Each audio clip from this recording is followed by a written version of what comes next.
აშშ-ის ადმირალი ალვინ ჰოლსლი 2025 წლის დასაწყისში კონგრესს მტრის შესახებ გააფრთხილა.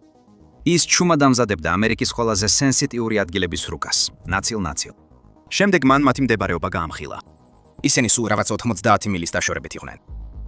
როდესაც ეს ამბავი გავრცელდა, სამხედრო ექსპერტებს უკვე უნდა ეეჭვათ დამნაშავე.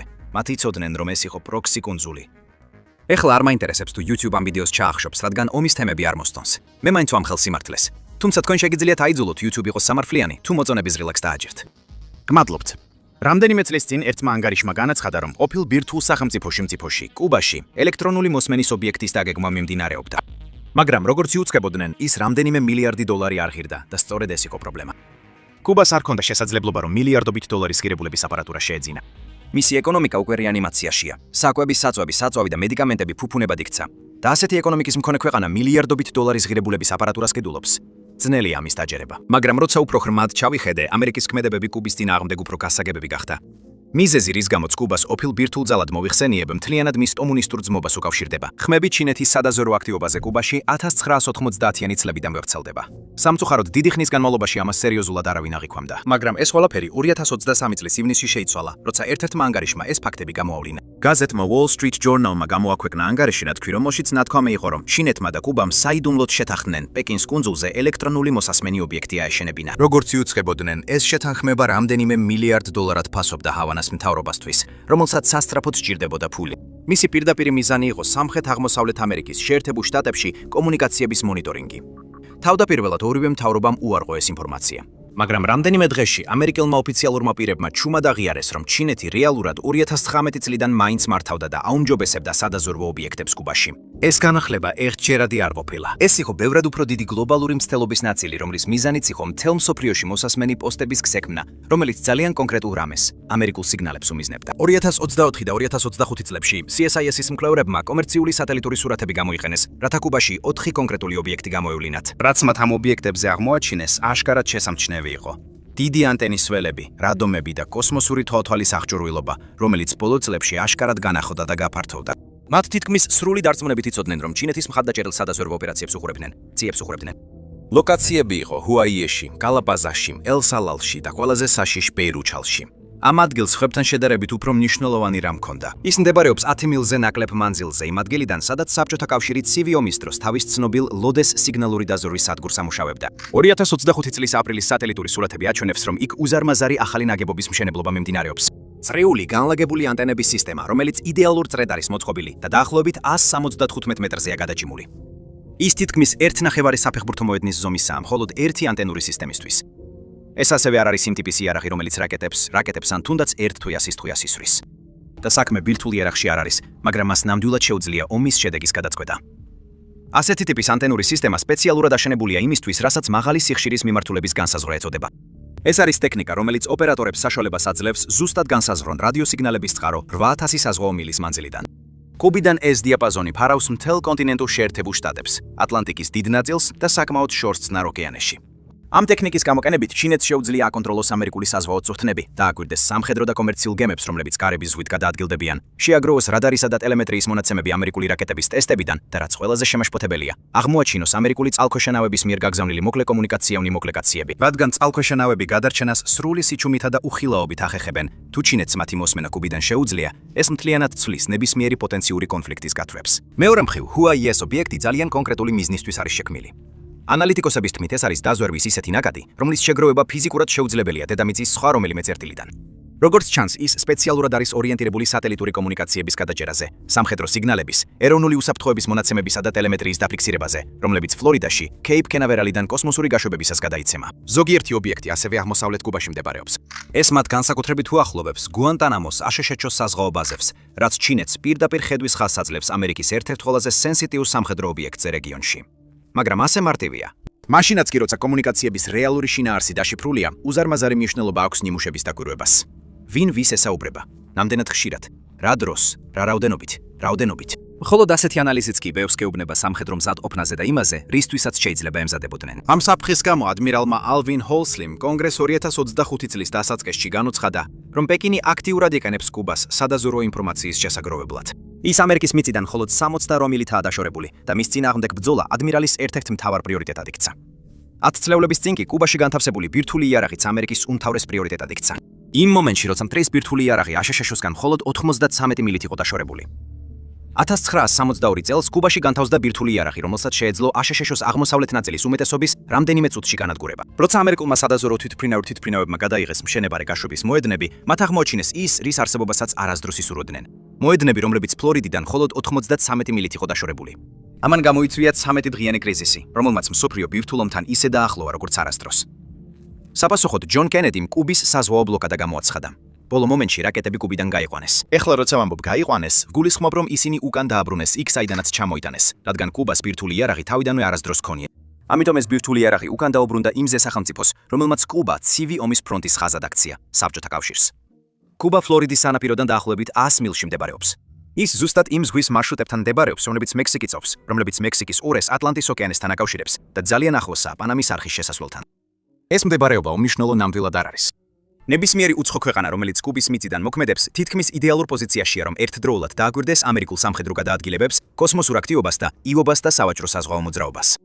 ცივი ომის დროს საბჭოთა კავშირმა ეს გააცნობიერა და კუბა ზუსტად ამავე მიზნისთვის გამოიყენა. მან ეგ სიგნალური დაზვერვის ოპერაციები განათავსა, რათა აშშ-ს ყურადღებით დაგურვებოდა. მოგვიანებით საბჭოთა კავშირმა ფარულად დაიწყო ბირთვული რაკეტების გადაზიდვა კუბაში.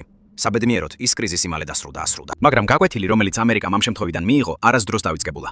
1962 წლის ინციდენტმა დაამტკიცა, თუ რამდენად სწრაფად შეიძლებოდა კუბა აშშ-ის მატერიკული ნაწილისთვის პირდაპირ საფრთხეთ ქცეულიყო, თითქმის ყოველგვარი წინასწარი გაფრთხილების გარეშე. ეს მტკიცედ ჩაიწერა აშშ-ს უსაფრთხოების დოქტრინაში და მას შემდეგ იქ დარჩა. რასაც ჩინეთი დღეს აკეთებს, იგივე ლოგიკას მიხვება, უბრალოდ თანამედროვე ეპოქისთვისაა განახლებული. ხილული რაკეტების ბატარეების ნაცვლად მათ აქვთ სატელიტური ანტენები და ციფრული ინფრასტრუქტურა. ნაკლებად ხილული, მაგრამ შეიძლება ითქვას, ბევრად უფრო ძლიერი. კომუნისტურ ძალებსა და კუბას შორის ურთიერთობის გულში იდგა კაცი, რომელსაც ვერავინ კლავდა. ჩინეთსა და კუბას შორის ეს ურთიერთობა ბევრად უფრო შორს მიდის, ვიდრე ადამიანების უმეტესობას გონია. კუბა იყო პირველი ლათინურ ამერიკაში, რომელმაც ოფიციალურად აღიარა ჩინეთის სახალხო რესპუბლიკა. ეს მოხდა ჯერ კიდევ 1960-იან წლებში.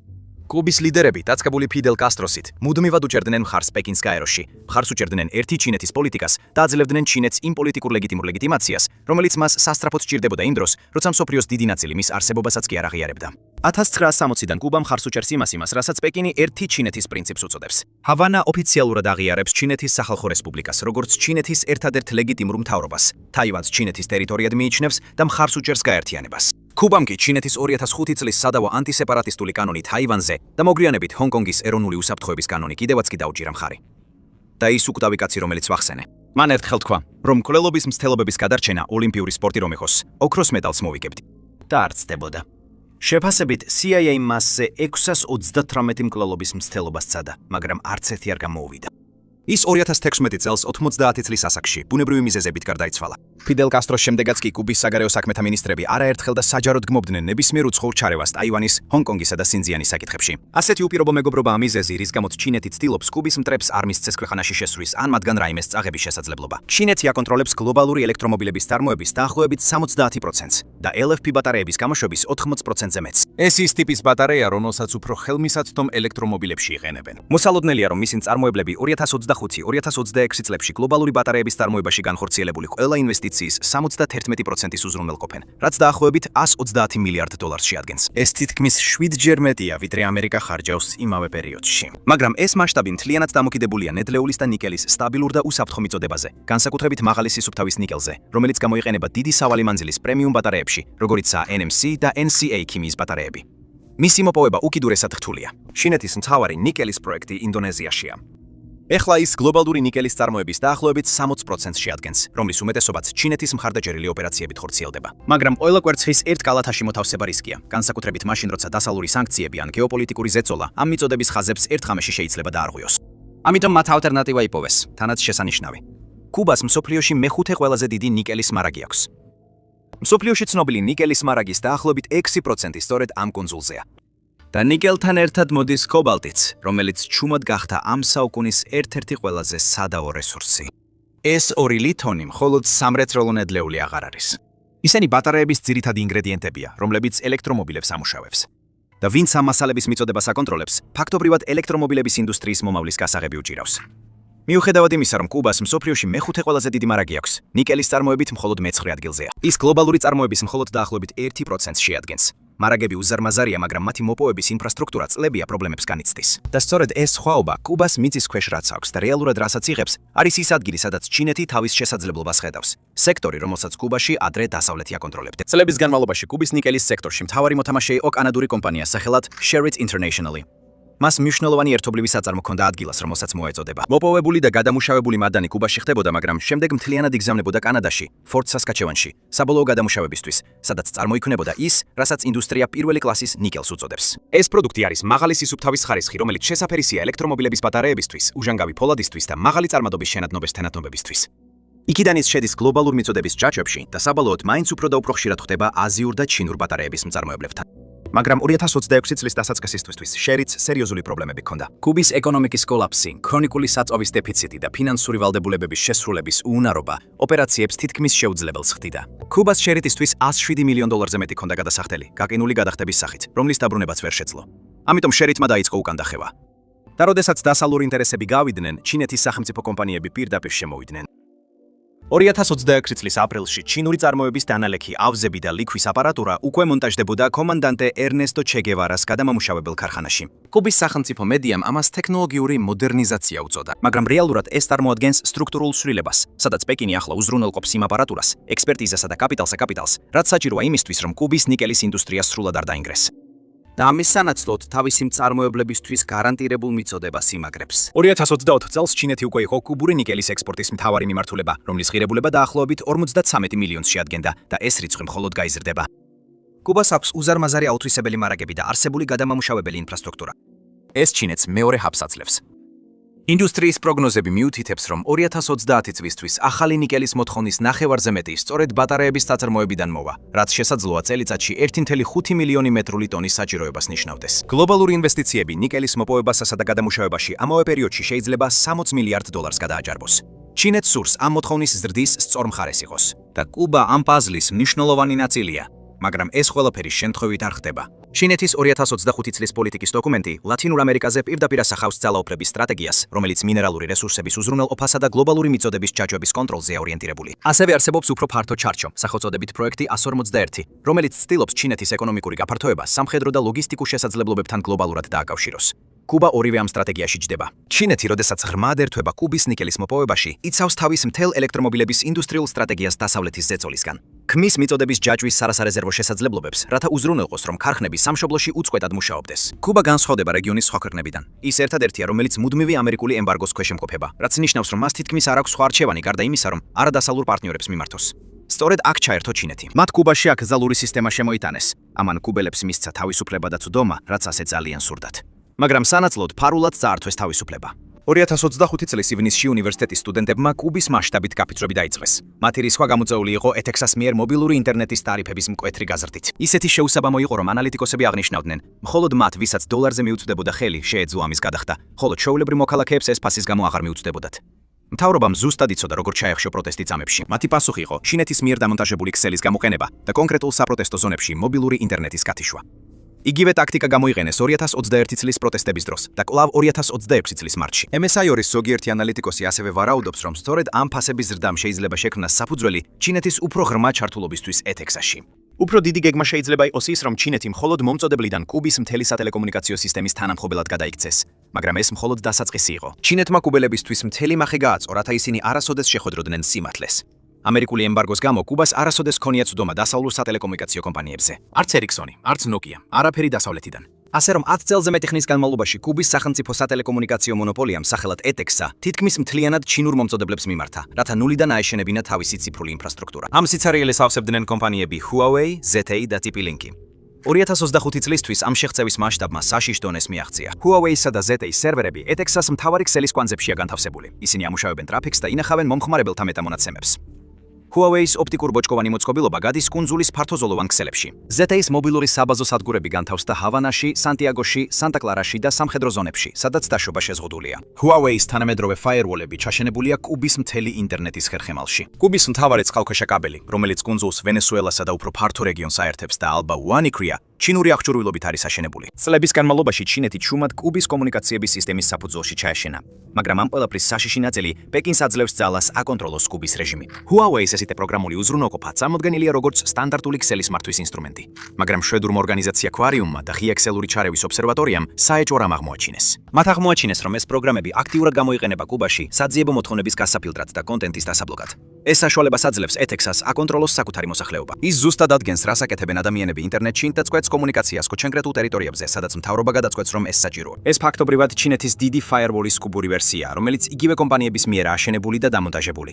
ჩინური ბრენდები დომინირებენ ამ ბაზარზე. მომხმარებლის Wi-Fi რაუტერებიდან და მობილური ტელეფონებიდან, რომლებსაც ჩვეულებრივი კუბელები ყოველდღიურად იყენებენ, ფაქტობრივად კაბელებიდან, რომლებიც კუნძულზე შედის. ჩვეულებრივი ადამიანის ხელში არსებულ ტელეფონამდე ინფრასტრუქტურა ჩინურია. ამ გაფართოებამ ინტერნეტზე ცდომა კუბის მოსახლეობის დაახლოებით 70%-ს მოუტანა. ათეულობით ქვეყანამ გააცნობიერა სიმართლე ჩინურ ბრენდებზე და მათ გაბედული ნაბიჯები გადადგეს. ASS-ის ფედერალურმა საკომუნიკაციო კომისიამ Huawei და ZTE ეროვნული უსაფრთხოების საფრთხეთ ჯერ კიდევ 2020 წელს გამოაცხადა. მთავარი შეშფოთება ის იყო, რომ ჩინეთის კანონმდებლობის მიხედვით პეკინს შეუძლია იურიდიულად აიძულოს ეს კომპანიები და ეხმარონ სადაზვერვო საქმიანობაში. ამას ორივე კომპანია უარყოფს. მაგრამ კუბაში, სადაც რეგულაციური წინააღმდეგობა საერთოდ არ არსებობს, ეს შეშფოთება ბევრად უფრო სერიოზულია. ანალიტიკოსებმა ასევე გამოთქვეს შეშფოთება, რომ ეს სერვერები შეიძლება გამოგონებული იქნას კიბერჯაშუშობისთვის, არა მხოლოდ კუბის მოქალაქეების წინააღმდეგ, არამედ რეგიონული მთავრობის ლიდერებისა და კუნძულის ქსელებით გამავალი სენსიტიური კომუნიკაციების წინააღმდეგაც. ჩინეთისთვის ეს ყველაფერი მხოლოდ დაზვერვაზე მეტად სხვა მიზანსაც ემსახურება. სათვალთვალო ტექნოლოგიის ექსპორტი კუბაში ნიშნავს, რომ პეკინი აქტიურად უზრუნველყოფს, რომ კუბის მთავრობას ზუსტად ის ჰქონდეს, რაც ხელისუფლებაში დარჩენისთვის სჭირდება. სტაბილური კუბური რეჟიმი ნიშნავს, რომ ჩინეთს კუნძულზე ცდომა უწყვეტად ექნება და ჩინური ტექნოლოგია ერთ-ერთი მთავარი მიზეზი არის, გამოც ეს რეჟიმი ჯერ კიდევ არსებობს. კუბა არც ეკონომიკური გიგანტია და არც სამხედრო ზესახანწიფო, თუმცა ჩინეთი იძულებულია კუბა უფრო ღიად დაიცვას ვიდრე ოდესმე. მთავარი მიზეზი ამის უკან ისაა, რომ კუბა მისი ერთ-ერთი უკანასკნელი სოციალისტური მოკავშირეა. 2025 წელს დიპლომატიური ურთიერთობების 65 წლის თავზე ჩინეთის ელჩმა ჰავანაში განაცხადა, რომ ურთიერთობები ისტორიულად საუკეთესო ეტაპზეა. ეხლა ეს შეიძლება ცარიელ დიპლომატიად მოგეჩვენოთ, მაგრამ ამის უკან რეალური არსია. კუბა მუდმივად უჭერს მხარს ჩინეთს კაიროში, ტაივანის, სინძიანის და ყველა იმ გრძნობია საკითხში, რომელიც პეკინისთვის მნიშვნელოვანია. ჩინეთი ამ ხარდაჭერას პასუხობს იმით, რომ ამერიკულ ემბარგოს არალეგალურსა და არაადამიანოს უწოდებს, იცავს კუბას საერთაშორისო ფორუმებზე და ორივე ქვეყანას აყენებს გლობალური სამხრეთის ლიდერებად, რომლებიც ამერიკული დომინირების წინააღმდეგ იბრძვიან. მაგრამ 2026 წელს ეს ურთიერთობა უფრო მძიმე გამოცდის წინაშე დგას ვიდრე ოდესმე. ტრამპის დაბრუნებამ თეთრ სახლში მოიტანა ის, რასაც მისმა ადმინისტრაციამ პირდაპირ უწოდა სრული ზეწოლა კუბა-ჩინეთის ღერძზე. ახალმა აღმასრულებელმა ბრძანებამ სანქციები მნიშვნელოვნად გაამკაცრა. ვენესუელის ნავთობის მიწოდება კუბისთვის შეწყდა და კუნძულის ეკონომიკა თავისუფალ ვარდნაში გადავიდა. ამერიკელმა ოფიციალურმა პირებმა ღიად დაიწყეს მინიშნება, რომ კუბის რეჟიმი შეიძლება დაშლის ვარზე იყოს. ჩინეთის პასუხი იყო პოზიციების კიდევ უფრო გამყარება. 2026 წლის თებერვალში საგარეო საქმეთა მინისტრი ვანგ ი პეკინში შეხვდა თავის კუბელ კოლეგას და პირდაპირ განაცხადა, რომ ჩინეთი მტკიცედ უჭერს მხარს კუბას ეროვნული სუვერენიტეტის დაცვაში და ეწინააღმდეგება ნებისმიერ უსაფუძვლო ჩარევას გარე ძალების მხრიდან. 2026 წლის მარტის ბოლოს ამერიკელმა ოფიციალურმა პირებმა კიდევ ერთხელ წამოჭრეს რეჟიმის დაშლის შესაძლებლობა. ამიტომ პეკინის საგარეო საქმეთა სამინისტროს პრეს-სპიკერმა მაო ნინგმა კიდევ ერთხელ დაადასტურა სრული მხარდაჭერა და უარყო ნებისმიერი მცდელობა კუბას წაერთვას განვითარების უფლება. ეს განცხადებები შემთხვევითი არ არის. ეს არის ფრთხილად შერჩეული სიგნალები ვაშინგტონისთვის, რომ კუბა არის ხაზი, რომლის გადაკვეთას პეკინი არ დაუშვებს. ამ სიტყვების უკან მდგომი პრაქტიკული მხარდაჭერა კონკრეტულია. ჩინეთმა კუბას 60,000 ტონა ბრინჯი მიაწოდა. ასევე 80 მილიონი დოლარის დახმარების პაკეტი გამოუყო კუნძულის ჩამოშლილი ელექტროსისტემისთვის. ეკონომიკური თვალსაზრისით ჩინეთი ახლა კუბის მთლიანი საგარეო ვაჭრობის 20%-ზე მეტს შეადგენს. ამარაგებს სამომხმარებლო საქონელს, ტექნიკას და სატელეკომუნიკაციო მოწყობილობებს, ხოლო ყიდულობს კუბურ მიგელს, ბიოტექნოლოგიურ პროდუქტებსა და თამბაქოს. მაგრამ შემდეგ ისინი ცდილობენ სანქციების ეფექტის გაუქმებას. 2025 წელს კუბის ბანკები ოფიციალურად შეუერთდნენ ჩინეთის საერთაშორისო ბანკთა შორის გადახდების სისტემას CIPS. ეს პეკინის ალტერნატივაა SWIFT-ის ფინანსური ქსელის მიმართ, სპეციალურად შექმნილი იმისთვის, რომ განხორციელდეს ტრანზაქციები, რომელთაც ამერიკული სანქციები ვერ შეეხებიან. ჩინურმა კომპანიებმა ასევე გამოხატეს ინტერესი კუბის მარიალის სპეციალური განვითარების ზონის, ნავთობის მოპოვებისა და შაქრის ინდუსტრიის მიმართ. თუმცა ჩინეთის მხრიდან არსებობს ნამდვილი უკმაყოფილება იმ ვალის გამო, რომელიც კუბას ჩინეთის მიმართ აქვს და სუსტი ინვესტიციური დაცვის გამო. მაგრამ პეკინის პერსპექტივიდან კუბის სიცოცხლისუნარიანობისა და დამოუკიდებლობის შენარჩუნების სტრატეგიული მნიშვნელობა ბევრად აღემატება ფინანსურ უხერხულობებს. ყოველი ტონა ბრინჯი, დახმარების სახით გაღებული ყოველი დოლარი, ყოველი იუანით ნომინირებული ტრანზაქცია არის ინვესტიცია იმაში, რომ ხელისუფლებაში დარჩეს მთავრობა, რომელიც ჩინეთს დასავლეთ ნახევარსფეროში შეუცვლელ პოზიციას აძლევს. ჩინეთი ყველაფერს აკეთებს, რომ კუბა შეინარჩუნოს შეერთებული შტატებისგან დაცულად, მაგრამ ერთ დღეს შეიძლება მოუწიოს აღიარება. სულ მცირე, სადეთ, რადგან კუბის რეჟიმი შესაძლოა თავის ბოლო ფაზაში შედის. 2026 წლის 16 მარტს კუბის ელექტროენერგიის მთელი სისტემა დაინგრა. არა ნაწილობრივ, არამედ სრულად. მიზეზი იყო აშშ-ის ხელმძღვანელობით დაწესებული საწვავის ბლოკადა მას შემდეგ, რაც ამერიკულმა ჩარევამ ვენესუელაში შეწყვიტა ის ნავთობი, რომელზეც კუბა იყო დამოკიდებული. ელექტროსისტემა, რომელიც უკვე ბოლო ამოსუნთქვაზე იყო, უბრალოდ ვეღარ გაუძლო. მაგრამ ჩინეთმა ეს დიდი ხნის წინ დაინახა და სწრაფად იმოქმედა. მხოლოდ 12 თვეში კუბის ენერგოსისტემაში მზის ენერგიის წილი 5.8%-დან 2026 წლის მარტისთვის 20%-ზე მეც მიაღწია. ენერგეტიკის ანალიტიკოსები ამას განვითარებად ქვეყნებში განახლებად ენერგიაზე ერთ-ერთ ყველაზე სწრაფ გადასვლად მიიჩნევენ.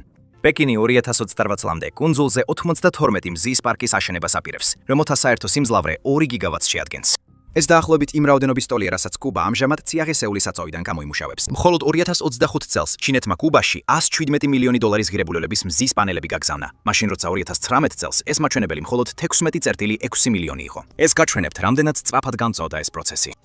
მაგრამ ეს არ არის ქველმოქმედება. ეს არც გარემოს დაცვა. ყოველი მზის პარკი, ყოველი პანელი, ყოველი ქსელის მართვის სისტემა, რომელიც ჩინური ტექნოლოგიით არის დამონტაჟებული, კიდევ უფრო ართულებს კუბისთვის იმის წარმოდგენას, რომ ოდესმე პეკინის გარეშე იმუშაოს. მაგრამ არის ერთი კონკრეტული პრობლემა, რომელიც ამ დამოკიდებულებას კიდევ უფრო ამყარებს. მიუხედავად იმისა, რომ ჩინეთიდან 56 მილიონი დოლარის ღირებულების პატარეები შემოიტანეს, კუბის ენერგოსისტემას ჯერ კიდევ არ შეუძლია საკმარისი ენერგიის დაგროვება საღამოს მოთხოვნის დასაკმაყოფილებლად, როცა მზე ჩადის. ამიტომ ყოველ ღამე კუბა კვლავ ჩინეთის მიერ მართულ ტექნოლოგიებზეა დამოკიდებული, უბრალოდ იმისთვის, რომ სინათლე არ ჩაქრეს.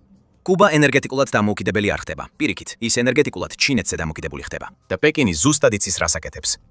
შეერთებული შტატები ამ ყველაფრის დროს უქმად არ მშტარა. პენტაგონისა და სახელმწიფო დეპარტამენტის ოფიციალური პირები საჯაროდ აცხადებენ, რომ აშშ აქტიურად აკვირდება და აფერხებს ჩინეთის სადაზვერვო ოპერაციებს კუბაში. ის ასევე აძლიერებს საკუთარ კომუნიკაციებს და რეგიონულ სატელეკომუნიკაციო ქსელებში ალტერნატიული მომწოდებლების შეყვანას უწყობს ხელს, რათა შეამციროს ჩინეთის გავლენა. კუბის გარშემო საზღვაო პატრულირება მნიშვნელოვნად გაძლიერდა, რადგან კუნძულზე ზეწო გაიზარდა, ოლა გაიზარდა.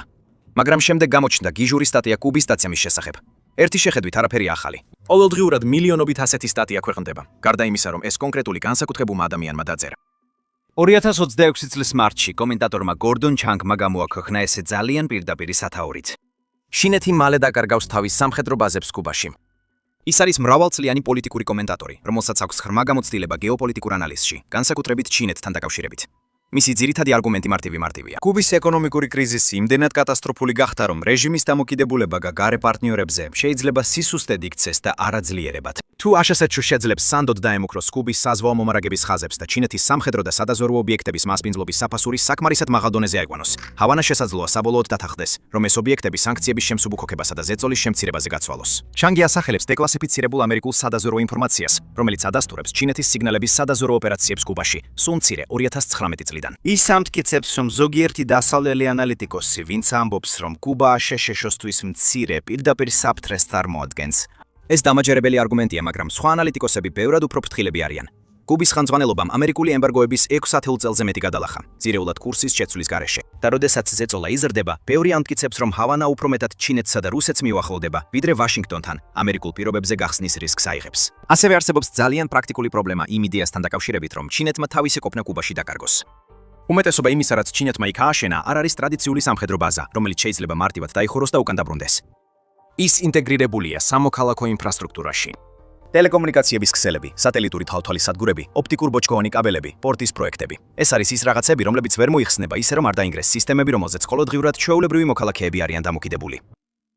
ეს ნებისმიერი უკანდახევის პროცესს ხდის ნელ და არეულ პროცესად, ვიდრე სუფთა გაწყვეტად. და თუნდაც ზოგიერთი უფრო თვალსაჩინო ჯაშუშური ობიექტი იმდენად ზეწოლის ქვეშ აღმოჩნდეს, რომ ოფიციალურად დაიხუროს, კუბისა და ჩინეთის დაზვერვას შორის არსებული მონაცემთა გაზიარების შეთანხმებები შესაძლოა ჩუმად გაგრძელდეს, რაც დაზვერვისთვის მნიშვნელოვან ღირებულებას შეინარჩუნებს. უბრალოდ ჩინეთის კვალს ნაკლებად თვალსაჩინოს გახდის. ჩინეთი მუდმივად ამერიკული მეთვალყურეობის ქვეშაა სამხრეთ ჩინეთის ზღვაში. აშშ-ში სადაზვერვო თვითმფრინავები, თანამგზავრები და საზღვაო ძალები აკვირდებიან მის ოლო ნაბიჯს. კუბა ჩინეთს აძლევს შესაძლებლობას, რომ იგივე გააკეთოს სუხოთ თქვას.